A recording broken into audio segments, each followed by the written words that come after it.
Rowan Radio 89.7 WGLS FM. That was Let There Be Rock by AC/DC. Tremendous stuff there.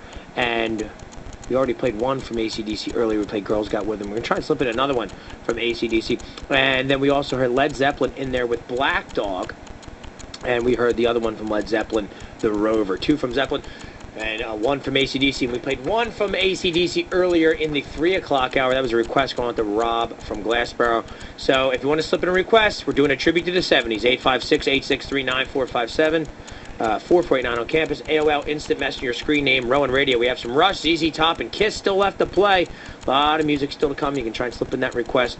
And we're having a lot of fun time here doing our Ode to the 70s as we did our 80s tribute in May, our 90s tribute in August, and then we did our great tribute for the 70s right now in the fall. So we're doing a real good stuff. It might have been in July we did that. I'm trying to think. I remember when Rob Strauss came in, so it might have been early August or late July. So one of that. It was towards the latter part of the summer.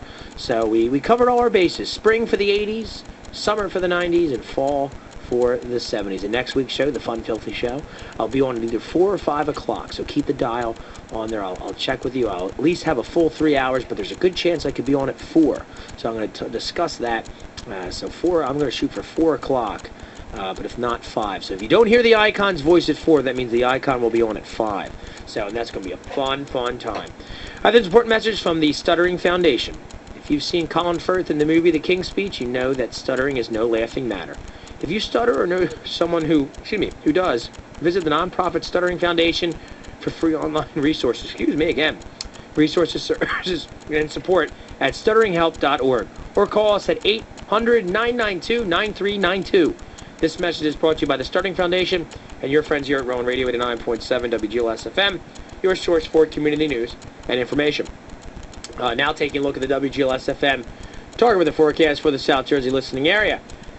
Tonight we have ourselves partly cloudy skies with a low of around 45. Tomorrow sunny skies, high around 65.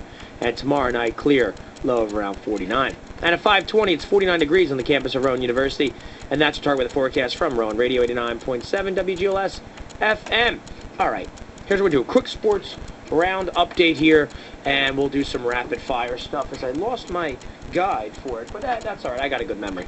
All right, real quick, the Eagles. What a disaster what's going on right there. Last 2 weeks, losing to the Bears and Cardinals at home, especially last week, losing in that fashion again.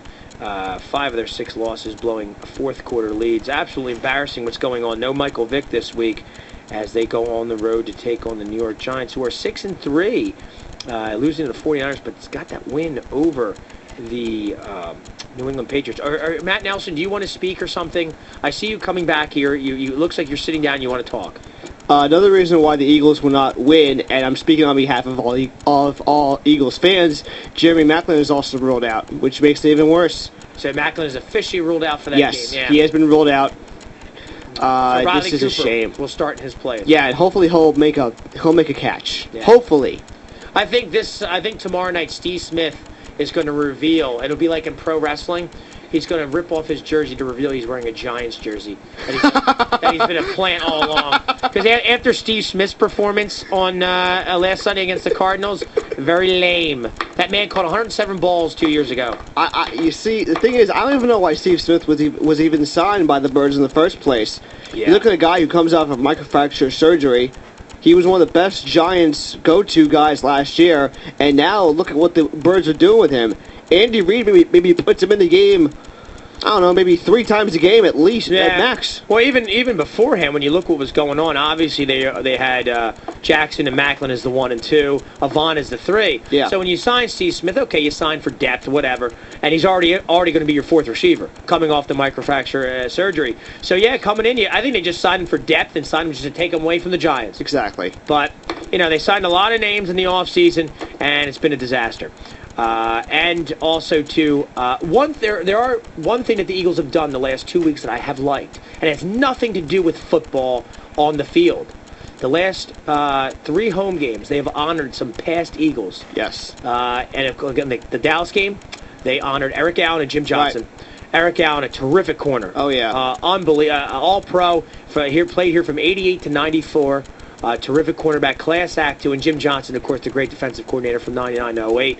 Beautiful stuff. They honored Buddy Ryan before the Bears game. Right. Now, I like me some Buddy.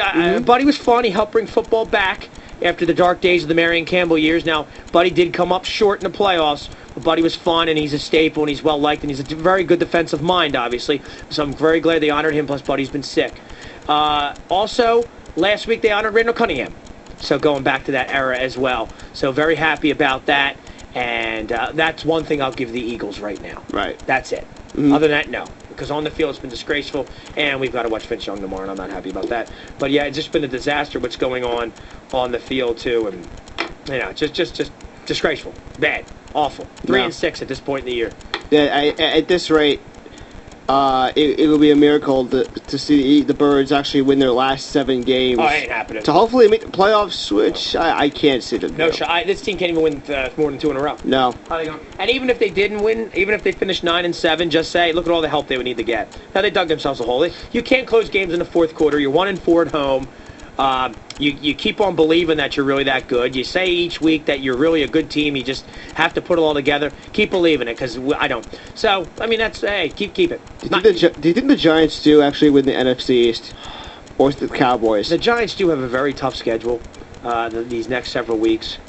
I'll stay with the Giants for now, because I don't think they're going to lose all those games. And we'll see. I know the Cowboys have a more favorable schedule, and the Cowboys and Giants have each other twice. So, I mean, that'll tell you a lot. But I'll stay with the Giants. Unless the Giants flub this game tomorrow, if they win, that puts them at 7-3. And realistically, 10-6 still could win this division. Yeah. And even if they worst case scenario split with the Giants, we'll see about that. So I honestly believe that I'll stay with the Giants right now, and we'll take it from there. But you know, I don't know. It's been a disaster season so far for the Eagles, as they're 3-6, and like I said, what do you call it? The 6 losses, 5 of which they blew fourth quarter leads. So that's just absolutely embarrassing. But thank you, Matt Nelson. You're welcome. As you got a man the phones, good stuff chiming in on the sports. As I'll continue on with the sports conversation here as we get ready for Rowan basketball coming up, doubleheader coming up at 6 o'clock. Real quick too, the Philadelphia Phillies signed Jonathan Papelbon as a closer. Very interesting move. A lot of people happy, a lot of people not. Very split on it. People are looking at the money. I don't know. I'm not as concerned with the money. I think Papelbon's been a good closer. I know he had a rough year, 2010, where he blew like 9 or 10 saves. People remember him for the blown save last year against Baltimore, but the whole team was collapsing. I think overall he's been a good closer. Hey, it looked like Matson could have been the guy, but Scott Boras' agent screwed that thing up, taking that 4-year deal, parlaying it around, saying, hey, we can get more, and trying to get more out of the Phillies. The Phillies said, forget you then. We're going to move on. We'll go for Papelbon. I don't mind it. I'm fine with it. People bring up the 4-year deal with Lidge, but hey, Lidge got you a World Series. His perfect season in 08 was huge. And did Lidge's contract really hurt the Phillies from acquiring players? Absolutely not. They still acquired Cliff Lee twice, Hunter Pence, Roy Halladay, Roy Oswalt. They signed Ryan Howard. They were able to do all these moves, even with Brad Lidge's contract. And they re-up guys after the 08 season in arbitration after they had Lidge inked into a deal. I don't think it's going to affect them. Phillies have a different mindset now. I don't mind the move at all. Different character in the clubhouse. Ask a Yankee fan, they hate him, but Yankees and Red Sox, that's a rivalry, so it's tough to go there. Overall, as a closer, he's been good. He's been erratic like many closers, Jonathan Papelbon. But, you know, Madson's agent, Scott Boras, who's tough to deal with, made this happen this way, so they move in a different direction. Also, good signing, bringing in Jim Domi. Nice left-handed bat off the bench. Maybe could play a little first. Hopefully the Phillies can land Michael Kadire, and it's good to get a real class act back in this town. Great stuff from the Flyers. Were they 5-0-1 in their last 6 games, playing very well. A lot of good stuff going on there. Brizgalov playing well. Claude Giroux is just playing out of his mind. One of the best athletes in the city. So very interesting stuff going on for the Flyers. They're in Winnipeg tonight. First trip to Winnipeg, I think Watson's 96. So they remember that crazy game 9-8 a month ago when they lost to Winnipeg. Also, we want to delve into the passing of Joe Frazier, a Philadelphia legend, a Philadelphia icon. He adopted this place as his home. Only 32-4-1 in his career, whatever, and his 4 losses, 2 to Muhammad Ali and 2 to George Foreman. And of course, he beat Muhammad Ali, a tremendous fighter, one of the best heavyweights of all time, and a